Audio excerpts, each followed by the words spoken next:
What's so different about AutoLab? Is it our courteous professional service done right the first time? Is it our 12-month, 12,000-mile warranty on parts and labor? Or is it the simple fact that we'll never sell you something you don't need? Sound too good to be true? Come in today and see what makes us so different. Drew Marc here on WMDC FM HD1 Detroit. I don't know, when I was talking earlier, guys, about Fowler, and you know, Drew, I know you watched last night. It was your alma mater. Oh, yeah. I need Brent back.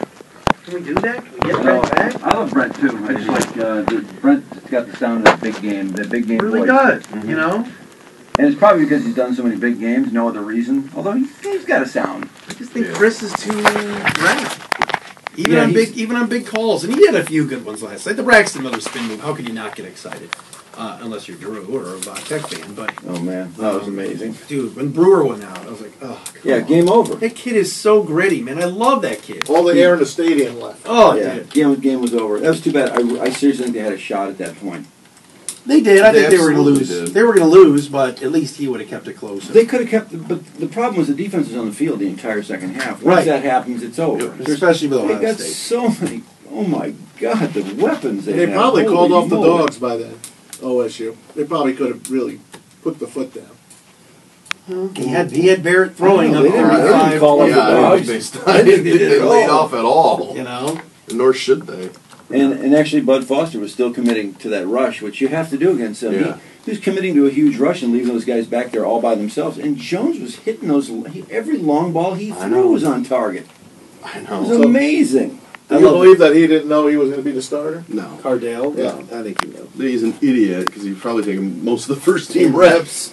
I like Von Tech's helmets last night. I don't know about you. Yeah, I like they try. I thought they were cool. They always come up with something. They usually have something. I pretty really cool. like their watches. Oh, the one kid with the gold watch. Yeah. What the hell is that? Did you hear? Did you see the story in GMA today about it? Oh yeah. Of course, Mr. Safety's all Oh, concerned very again. concerned. As he should be. Pansy. Who's Mr. He's Safety? such a wuss. George Stephanopoulos. Oh, he's such a. He went to my high school. He did. Was he Yeah. a pansy? Orange High School. He was there way before me. Was he but- 3 feet tall then? He was still growing. He was 2.5. That's We what used he to, said. I had my poli-sci teacher, my junior year, Mr. Oh gosh, what was his name? He used to always say, you know, the number one sex symbol in Washington was my guy, George Stephanopoulos. I was like, oh, okay. And then next thing you know, it's like, oh wow, he's interviewing Clinton, and he's on ABC. That's what he said about the watch. It looks dangerous. Drew, I got bad news for you. What? Joaquin Andujar passed away today. Joaquin Andujar. Yeah, 62 Wow. years young. What's the matter with him? What happened? He had diabetes. He had You have the diabetes? complications. He was on the 85 Cardinals staff. Who do we Yeah. have on that staff? He We had won Bob the last game for him. Bob Air Force. Forsch, Andahar, Danny Cox. Come on, Drew. There's a couple other ones. Bruce Sutter was the closer, I can tell you that. Suter was the closer. Andujar, 3.58 ERA, career ERA. 3.58. Not bad. Well, they only had 4 starters, right? Yeah, they had 4. Who was the fourth? Herzog. 85 Was- Cardinals. was it Well, no-hit- it was no-hit? Danny Cox. Danny Jackson was on the Royals. Yes. But then I think he went to the Cardinals later. Wait, John Tudor was on the... Tudor's a good call. You might be right. That's a about winner right there. Yeah. Is that the winner? Yep, that's a Tudor, winner. Tudor stuck his hand in a fan after the game That's 7 right. loss, didn't he? Yeah. Yeah, that's a good call, Drew. John did. Tudor. Good memory. 1985. He's 62, Did man. he stick his hand in a fan? I Is that forgot true? how he- I swear to forgot God, what think he he Yes. did. Yeah. Absolutely. I remember that story. Now, what Cardinal pitcher passed away in his hotel room? Good pitcher. A couple of years after that. Oh, 2 years after my. Danny, You remember? Was it not Danny Cox? No. From what period? He pitched in the 90s. In the 90s. I have no idea. Is this the guy that just died like last year? No. No, that was an infielder, or outfielder, wasn't it? That was a bad call by me.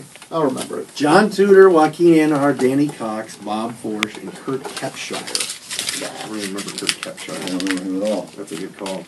Joe Baver was only 24 years old on that 85 team. Joe Baver. Oh Neil my God. Allen was the Darryl closer. Kyle. Todd Worrell. Darryl Kyle. Darryl Kyle. Thanks to Guts for that answer. Good call. Was that the World Series when Darryl Porter went nuts, or was that before that? No, Darryl Porter. They lost that series in '85. Right, the Royals. Darryl won. Porter was an MVP. Of course, when he cleaned up, he couldn't hit anymore for Yeah. some reason. Hmm. He was. When he was bombed, when he was partying like his ass off. With those he was a great glasses. player. He had those glasses.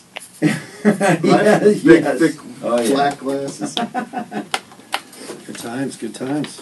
Good call And, on Joaquin Andahar, man. That's that. I had to bring that up to Drew. Don Dinkinger is the key to That's that right. series. Was that game 6? George Orta safe at first base.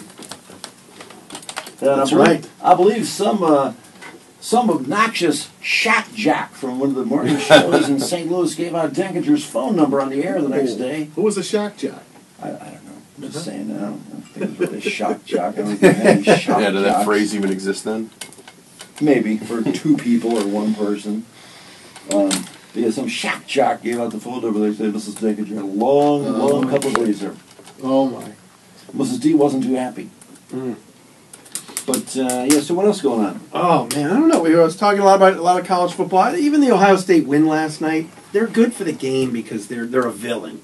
You know, like I know we hate them here, but like all the shushing that every player was doing after every touchdown last night, and putting their finger to their mouth. It's good for the game though, for as much as we hate them here. They're they're like LeBron. They're a villain. Badass team. I got to tell you. I was thinking about this. The one thing I couldn't stop thinking about last night was, what is it going to take for Michigan to get back in line with Ohio State? It'll take a while. Because that can be an all-day job. Mm-hmm. They are so damn good. Harbaugh said it. We played the audio with Brad Galley yesterday on 7. Harbaugh said it's low-hanging fruit if you're going to be mad at Jake Rudock and you're going to criticize the quarterback. I agree with him. Do you really? I do. Yeah, a little bit. Why? I mean, that first It's interception was easy. on him. But it's not low-hanging fruit is to blame the coach. Low-hanging fruit is to blame the manager. The kid's not very good. Low-hanging fruit is the easy, unchallenging thing to do, basically. But like to me, I think I can be critical of Rudock because I don't think he's very good, and I think he made too many mistakes. If he had just thrown the 2 picks, and it was both of them were the freshman receiver's fault. But are we forgetting about when Chesson was free for 2 touchdowns and he missed him? I don't think it's necessarily saying that. When you say low hanging fruit, I don't think it necessarily means that you're wrong. I just think it means like it's easy. It's sort of easy. It's the easy. It's the easy way to go. I think low hanging fruit is if the argument is if I made the argument that he was to blame and nobody else. That's low hanging fruit. But to also say that Davion Smith can't find a hole, that there weren't many holes to begin with. The Utah quarterback had too much time, and there were other factors in that game. But I thought Harbaugh's answer was sort of like, this is low-hanging fruit to blame Jake. Well, he's defending his guy, and I get that. Yeah, I mean, but this guy's not very good. He didn't have a great game. Right. I thought actually though he did hit a lot of his targets. Yeah, he did miss the 2 long ones. I like the way he came back. I like the way he came back after throwing that interception. Yeah, he let him downfield twice in a row. The one time they were stopped on 3rd and 4th and 1. They ran both of them, which I thought was a mistake. But and that interception doesn't happen if Smith takes it left, like we said, the play before. On the run, wide open hole. Oh, right. Probably. But I know if my aunt had, wide, she'd be my own. So, I get it. Come again? My aunt had, what, she'd be my own. No, what? Okay. If she had what? Testicles. Oh, okay. Crosstalk brought to you by Autolab ER for your car. Say it, Ma. Alrighty then.